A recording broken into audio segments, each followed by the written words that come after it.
যে কলাতলিতে যে ঘটনাটি ঘটেছে সেই ঘটনা কেন্দ্র করে খুব ব্যাপক একটা প্রতিবাদী মানুষকে যেহেতু কিশোরগঞ্জের বিরুদ্ধে কথা বলেছে, হয়তো সেই ঘটনাকে ধামাচাপা দেওয়ার জন্য তাকে টার্গেট করে পরিকল্পিতভাবে হত্যা করেছে বলে আমার মনে হচ্ছে।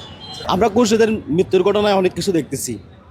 সবচেয়ে বেশি দেখতেছি কক্সবাজার যে অনিরাপদ, সেটার একটা বড় উদাহরণ।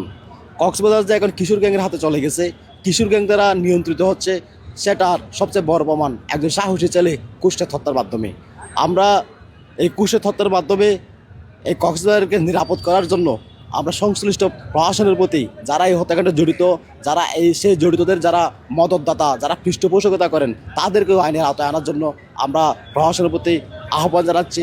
কক্সবাজারকে নিরাপদ করার জন্য রাজনৈতিক নেতৃবৃন্দ সহ প্রশাসনের প্রতি আমরা জোর দাবি জানাচ্ছি।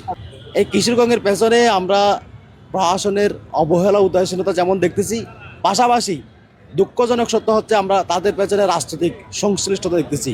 কতিপয় সরকারি দলের রাজনৈতিক নেতৃবৃন্দ তাদের ব্যক্তিগত স্বার্থকে হাসিল করার জন্য এই সমস্ত কিশোর গ্যাংকে লালন পালন করে।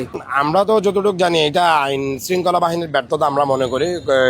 আপনার বালিকা মাদ্রাসার যে পয়েন্ট, গুরুত্বপূর্ণ একটা পয়েন্ট কক্সবাজার বিচের, ওখানে আমি মনে করি জেলা পুলিশ বা যে আপনার সদর থানা না হলেও ট্যুরিস্ট পুলিশের নিয়মিত ওখানে টহল থাকা জরুরি।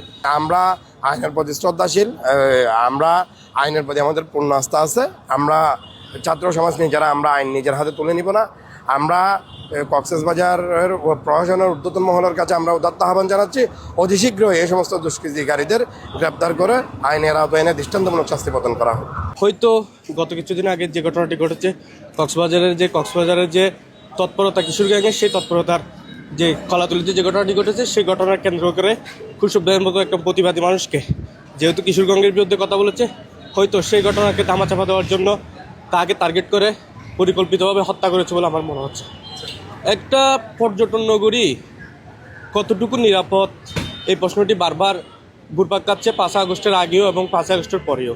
যেখানে একটি নতুন বাংলাদেশ চেয়েছি নিরাপদ, যেখানে মানুষ নির্ভয়ে হাঁটতে পারবে, ঠিক শিক্ষার সময় সাধারণ মানুষ সহ এবং যারা জুলাই যোদ্ধা, সম্মুখ সারির যোদ্ধা সহ রাজনৈতিক অরাজনৈতিক সকল ব্যক্তি এই শহরে অনিরাপদ বোধ করছে।